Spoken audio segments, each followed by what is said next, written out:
Hello everyone. இன்னைக்கு நம்ம என்ன பார்க்க போகிறோம் அப்படின்னா 20 ஸ்டைலிஷ் இங்கிலீஷ் சென்டென்சஸ்.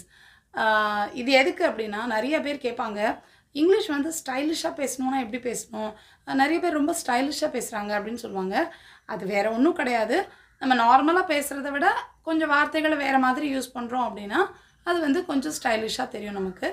ஸோ அந்த மாதிரியான ஒரு 20 சென்டென்சஸ் நம்ம கற்றுக்கலாம். இது நம்ம எப்போவும் ரெகுலராக யூஸ் பண்ணுற மாதிரியான டே டு டே லைஃப்க்கு யூஸ் ஆகிற மாதிரி சென்டென்சஸ். ஸோ இதெல்லாம் நீங்கள் வந்து பேசும்போது யூஸ் பண்ணிங்க அப்படின்னா உங்களுக்கும் நீங்கள் பேசுகிற இங்கிலீஷ் வந்து ஸ்டைலிஷாக இருக்கிற மாதிரி தெரியும். First one, why so blue. So why so blue அப்படிங்கிறது என்னென்னா, யாராவது ஒரு மாதிரி சோகமாக இருக்காங்க அப்படின்னா ஏன் சோகமாக இருக்க, ஏன் why are you sad அப்படிலாம் கேட்காம why so blue அப்படின்னு சொல்லிட்டு கேட்கலாம். ஸோ இந்த ப்ளூ அப்படின்ற வார்த்தை வந்து எப்போவுமே கொஞ்சம் மூடு சரியில்லாததை வந்து ரிலேட் பண்ணுற மாதிரி இருக்கும். ஸோ why so blue அப்படின்னு கேட்டோன்னா, ஏன் ரொம்ப சோகமாக இருக்க, ஏன் மூடு சரியில்லாமல் இருக்க அப்படின்னு கேட்குறதுக்கு இந்த மாதிரி why so blue அப்படின்னு சொல்லிட்டு கேட்கலாம். Next one, don't pick a fight. So don't pick a fight அப்படின்னா என் கூட சண்டை போடாத, சண்டைக்கு வராத, சண்டை இழுக்காத அப்படிலாம் சொல்லுவோம்ல, அந்த மாதிரி சொல்கிறதுக்கு don't pick a fight அப்படின்னு சொல்லிட்டு சொல்லலாம். Next one, what is eating you.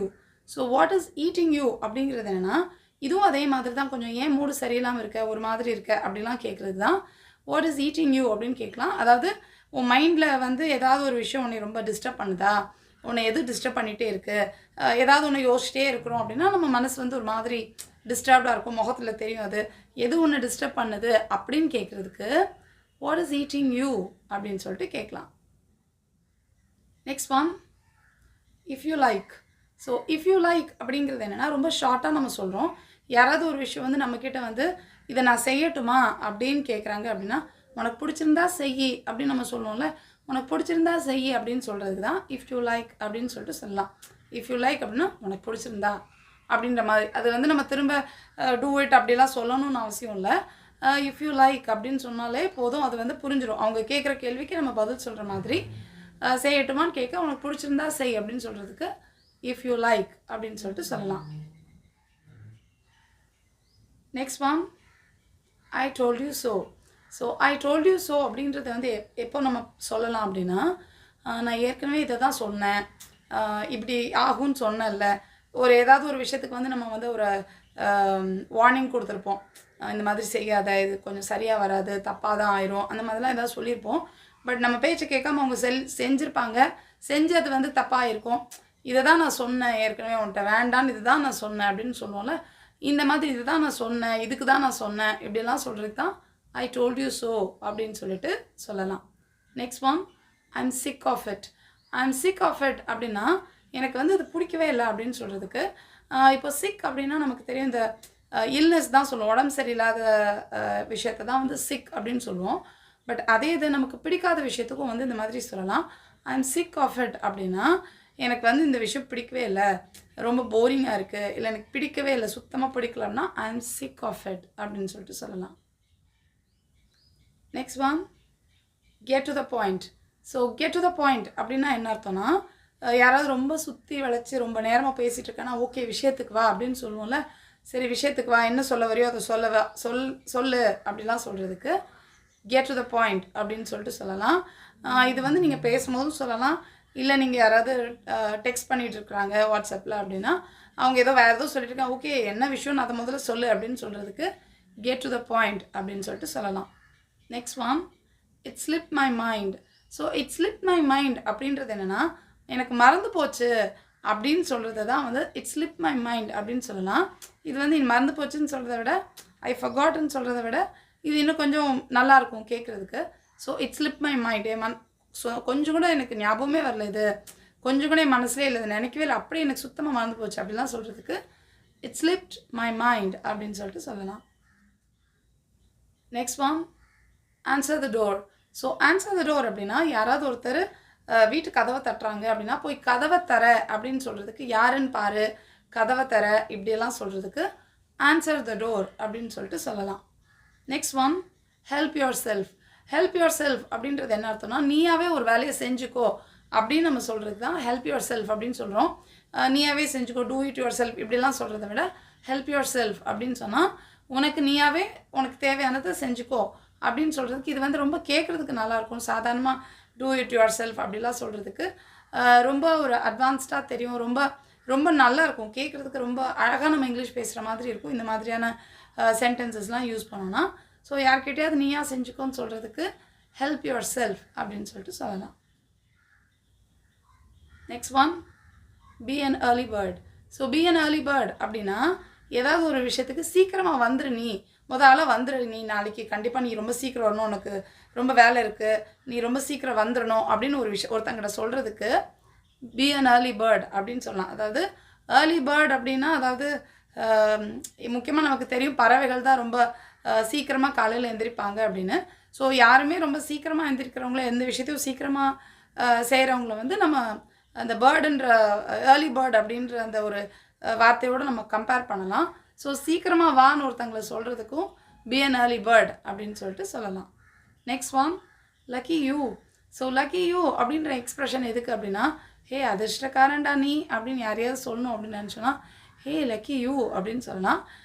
இப்போது திடீர்னு உனக்கு வந்து லாட்ரி கிடச்சிருச்சுன்னு சொல்லலாம், திடீர்னு ஏதோ ஒரு விஷயம் எனக்கு ஒரு 1 வீக் லீவ் கிடச்சிருக்குன்னு சொல்லலாம், வெக்கேஷன் போகிறேன்னு சொல்லலாம், இந்த மாதிரி ஏதோ ஒரு நல்ல ஜாப் கிடச்சிருக்கு, இந்த மாதிரி இந்த ஒரு பெரிய ஜாப் கிடச்சிருக்கு இப்படிலாம் சொல்லும்போது ஹே லக்கி யூ அப்படின்னா ஹே ரொம்ப அதிர்ஷ்டக்காரன்டா நீ அப்படின்னு அவங்கள நம்ம விஷ் பண்ணுறதுக்கு லக்கி யூ அப்படின்னு சொல்லிட்டு சொல்லலாம். Next one, fingers crossed. So இந்த ஃபிங்கர்ஸ் கிராஸ்ட் அப்படிங்கிற இந்த எக்ஸ்ப்ரெஷன் எதுக்கு அப்படின்னா, நான் வந்து நம்பிக்கையோடு இருக்கிறேன் அப்படின்னு யார்கிட்டயாவது சொல்லணும்னா ஃபிங்கர்ஸ் கிராஸ்ட் அப்படின்னு சொல்லலாம். இதை அடுத்தவங்க கிட்ட நம்பிக்கையாக இரு அப்படின்னு சொல்கிறதுக்கு ஃபிங்கர்ஸ் கிராஸ்ட் அப்படின்னு சொல்லிட்டு நம்ம சொல்லலாம். நான் நம்பிக்கையாக இருக்கேன் அப்படின்னு சொல்கிறதுக்கும் ஃபிங்கர்ஸ் கிராஸ்ட் அப்படின்னு சொல்லலாம். அதாவது ஒரு சின்ன விஷயத்துலேருந்து பெரிய விஷயம் வரைக்கும் எந்த விஷயமா இருந்தாலும் நம்மக்கிட்ட யாராவது ஏதாவது ஒரு விஷயத்தை பற்றி விசாரிக்கிறாங்க, இது வந்து எப்படி நடக்குமா நடக்காதா நீ என்ன நினச்சிட்ருக்க அப்படின்னா எஸ் நடக்கும்னு தான் நம்பிட்டுருக்கேன் ஃபிங்கர்ஸ் கிராஸ்ட் அப்படின்னு சொல்லலாம். அதாவது நடக்கும்னு நினைக்கிற நம்பிக்கையோடு இருக்கிறேன் அப்படின்னு சொல்கிறதுக்கு ஃபிங்கர்ஸ் கிராஸ்ட். அதுக்கு வந்து இந்த மாதிரி செய்யவும் செய்வாங்க, இந்த மாதிரி செஞ்சு கையில் காமிச்சிட்டு ஃபிங்கர்ஸ் கிராஸ்ட். இப்போ எப்படி நம்ம இதுக்கெலாம் சக்ஸஸ் அப்படின்னு சொல்கிறோம், ஆல் தி பெஸ்ட் அப்படின்னா இப்படிலாம் காமிக்கிறோம்ல, அதே மாதிரி அந்த ஜெஸ்டர் வந்து இப்படி காமிப்பாங்க. ஸோ ஃபிங்கர்ஸ் கிராஸ்ட் அப்படின்னா நான் நம்பிக்கையோடு இருக்கிறேன் அப்படின்னு சொல்லிட்டு. வேறு யாருக்காவது நம்ம விஷ் பண்ணும்போதும் நம்பிக்கையோடு இரு, தைரியமாக போ, நம்பிக்கை இரு அப்படின்னா ஃபிங்கர்ஸ் கிராஸ்ட் அப்படின்னு சொல்லிட்டு நம்ம அவங்கக்கிட்டையும் நம்ம சொல்லலாம் அப்படி. Next one, just kidding. So just kidding அப்படின்னா என்ன அர்த்தம்னா, சும்மா விளையாட்டுக்கு சொன்னேன் அப்படின்னு நம்ம சொல்லுவோம்ல யார்கிட்டையாவது ஏதோ ஒரு விஷயம் ஜோக் அடிச்சுட்டு இல்லை சீரியஸாக ஏதாவது பயமுறுத்திட்டு சும்மா விளையாட்டுக்கு தான் சொன்னேன் அப்படின்னு சொல்லுவோம்ல, அந்த மாதிரி விளையாட்டுக்கு சொன்னேன் அப்படின்னு சொல்கிறதுக்கு ஜஸ்ட் கிடிங் அப்படின்னு சொல்லிட்டு சொல்லலாம். Next one, who CARES. So who CARES அப்படின்னா யாருக்கு என்ன கவலை அப்படின்னு சொல்கிறதுக்கு. அதாவது இது எதுக்கு அப்படி சொல்கிறோம் அப்படின்னா, இப்போ வந்து யாராவது சொல்கிறாங்க ஐயோ இப்படிலாம் பண்ணாத, யார் என்ன பேசுவாங்க தெரியாது, 4 பேர் 4 விதமாக பேசுவாங்க, இப்படியெல்லாம் சொல்கிறாங்க அப்படின்னா யார் என்ன பேசுனா எனக்கு என்ன அப்படின்னு நம்ம சொல்லுவோம்ல, எனக்கு என்ன கவலை யார் என்னமோ சொல்லிட்டோம் அப்படின்னு. அந்த மாதிரி அடுத்தவங்களை பற்றி நான் கவலைப்படலை, ஐ டோன்ட் கேர், எனக்கு எந்த கவலையும் இல்லை, நான் எதையும் மைண்ட் பண்ணல அப்படிலாம் சொல்கிறதுக்கு ஹூ கேர்ஸ், யார் கவலைப்பட்டா இப்போது அப்படின்ற மாதிரி கேட்குறதுக்கு ஹூ கேர்ஸ் அப்படின்னு சொல்லிட்டு கேட்கலாம். Next one, I am okay with that. So I am okay with that அப்படிங்கிறது என்னென்னா, எந்த விஷயமா இருந்தாலும் எனக்கு வந்து ஓகே தான், எனக்கு சரி, இது நான் வந்து இதை அக்செப்ட் பண்ணுறேன் எஸ் அப்படின்னு சொல்கிறதுக்கு ஐ எம் ஓகே வித் தட் அப்படின்னு சொல்லிட்டு சொல்லிடலாம். எந்த விஷயம் இது உனக்கு வேணுமா அப்படின்னு கேட்டால் ஐ எம் ஓகே வித் தட். அதே மாதிரி யாராவது என்ன அதை செய்யட்டுமா அப்படின்னு கேட்குறாங்க, அதுக்கும் நீங்கள் வந்து அக்செப்ட் பண்ணுறீங்க, ஓகேன்னு நீங்கள் வந்து பெர்மிஷன் கொடுக்குறீங்கன்னா okay I am okay with that, okay செஞ்சுக்கோ அப்படின்னு சொல்கிறதுக்கு நம்ம ஓகேன்னு சொல்லி நம்ம கேட்டிருப்போம். ஸோ ஓகே வித் தட் அப்படின்னா எனக்கு வந்து இதில் எனக்கு வந்து இது சரிதான், நான் இதை ஒத்துக்கிறேன், அக்செப்ட் பண்ணிக்கிறேன், பெர்மிஷன் கொடுக்குறேன், இந்த மாதிரி எல்லா விஷயத்துக்கும் ஐ எம் ஓகே வித் தட் அப்படின்னு சொல்லிட்டு சொல்லிக்கலாம். Next one, are you okay with that அப்படின்னு சொல்லிட்டு கேட்கலாம். So are you okay with that அப்படின்னா அடுத்தவங்க கிட்ட உனக்கு இது ஓகே தானா அப்படின்னு ஒரு பெர்மிஷன் கேட்குறோம். உனக்கு இது பிடிச்சிருக்கா, ஒரு ட்ரெஸ் எடுத்துகிட்டு உனக்கு இது பிடிச்சிருக்கா, இதை நீ சாப்பிட்றியா, இது வந்து உனக்கு வேணுமா, இந்த மாதிரி எல்லாம் கேட்கும்போது are you okay with that அப்படின்னு சொல்லிட்டு கேட்கலாம். அந்த மாதிரி டிஃப்ரெண்ட்டான கொஷின்ஸாக இருந்தால் கூட are you okay with that அப்படின்ற ஒரு கேள்விக்கு இந்த மாதிரி எல்லா விதமான அர்த்தத்தையும் எடுத்துக்கலாம். அந்தந்த சிச்சுவேஷனுக்கு தக்க நம்ம கேட்டுக்கலாம். ஸோ வேறு மாதிரி டிஃப்ரெண்ட்டாக கேள்வி கேட்காம I you okay with that அப்படின்னு சொல்லிட்டோன்னா அதுக்கு வந்து இந்த எல்லா விதமான அர்த்தங்களும் அதுக்குள்ளே நம்ம சிச்சுவேஷனுக்கு தக்க மாறிக்கும். Next one, I messed up. So I messed up அப்படின்றது என்னென்னா, ஒரு விஷயத்த வந்து நான் சரியாக செய்யலை, நான் வந்து அதை சொதப்பிட்டேன், இது சரியாக வரலை, இந்த மாதிரி அதாவது சரியாக நடக்கலை ஒரு விஷயம் அப்படின்னா அது வந்து ஐ மெஸ்ட் அப், நான் வந்து அதை சொதப்பிட்டேன் அப்படின்னு சொல்கிறதுக்கு இது எல்லா விஷயத்துக்கும் நம்ம சொல்லலாம். சரியாக எக்ஸாம் எழுதலை அப்படின்னாலும் ஐ மெஸ்ட் அப் அப்படின்னு சொல்லலாம். ஒரு சாப்பாடு வந்து நம்ம குக்கிங் பண்ணும்போது சரியாக வரலை அப்படின்னா ஐ மெஸ்ட் அப் அப்படின்னு சொல்லலாம். இல்லை ஒரு ப்ராஜெக்ட் பண்ணிகிட்ருக்கோம், இல்லை ஒரு பிஸ்னஸ் பண்ணிகிட்ருக்கோம், அது சரியாக ஒர்க் அவுட் ஆகலை அப்படின்னா அதையும் ஐ மெஸ்ட் அப் தட் அப்படின்னு சொல்லலாம். அதாவது நான் கம்ப்ளீட்டாக அதை வந்து ஏதோ பண்ணிட்டேன், சொதப்பிட்டேன், ஏதோ தப்பு பண்ணிட்டேன் அப்படின்னு சொல்கிறதுக்கு ஐ மெஸ்ட் அப் அப்படின்னு சொல்லிட்டு சொல்லலாம். ஸோ ஸ்டைலிஷாக இங்கிலீஷ் பேசணும் அப்படின்னு நினைக்கிறவங்க இப்போ நம்ம பார்த்த சென்டென்சஸ்லேருந்து உங்களுக்கு தேவையானதெல்லாம் எடுத்து நீங்கள் யூஸ் பண்ணலாம். உங்களுக்கு இது எதெல்லாம் பிடிச்சிருக்கு அப்படின்னு சொல்லிட்டு கமெண்ட்ஸில் சொல்லுங்கள். I'll meet you in the next lesson. Thank you. Bye.